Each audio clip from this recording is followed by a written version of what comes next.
ఇక డీటెయిల్స్ చూస్తే ఐక్యరాజ్య సమితి భద్రతా మండలిలో కాశ్మీర్ అంశాన్ని లేవనెత్తి అసలు విషయాన్ని పక్కదారి పట్టించాలని చూసిన పాకిస్తాన్కు భారత్ గట్టిగా బుద్ధి చెప్పింది. పాకిస్తాన్ పూటకపు ప్రచారాన్ని తిప్పికొడుతూ 1971లో బంగ్లాదేశ్లో పాక్ సైన్యం జరిపిన సామూహిక అత్యాచార మారణ హోమం గురించి గుర్తు చేసి దాని నిజ స్వరూపాన్ని ప్రపంచం ముందు నిలబెట్టింది. భద్రతా మండలిలో మహిళలు, శాంతి భద్రత అనే అంశంపై చర్చ జరిగింది. ఈ చర్చలో పాకిస్తాన్ ప్రతినిధి ఆసిమ్ ఇఫ్తిఖార్ అహ్మద్ అనూహ్యంగా కాశ్మీర్ విషయాన్ని ప్రస్తావించారు. దీనిపై తీవ్రంగా స్పందించిన ఐరాసలో భారత శాశ్వత ప్రతినిధి పి హరీష్ పాకిస్తాన్ పై తీవ్ర స్థాయిలో విరుచుకుపడ్డారు. 1971లో ఆపరేషన్ సెర్చ్ లైట్ పేరుతో తమ సొంత సైన్యంతోనే సుమారు 4 లక్షల మంది మహిళలపై క్రమ పద్ధతిలో సామూహిక అత్యాచారాలకు పాల్పడిన దేశం Pakistan.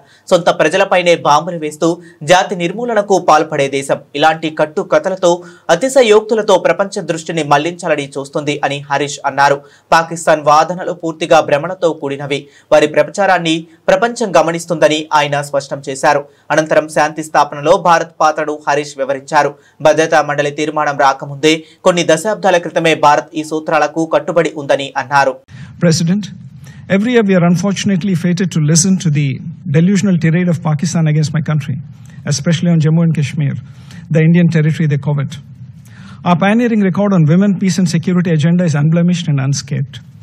A country that bombs its own people, conducts systematic genocide, can only attempt to distract the world with misdirection and hyperbole.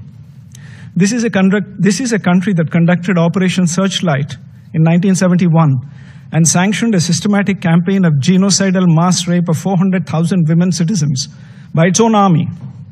The world sees through Pakistan's propaganda. President, as we look ahead, India remains unwavering in its commitment to the women, peace and security agenda. We stand ready to share our expertise with partners, particularly those in the Global South, fostering collective solutions to shared challenges.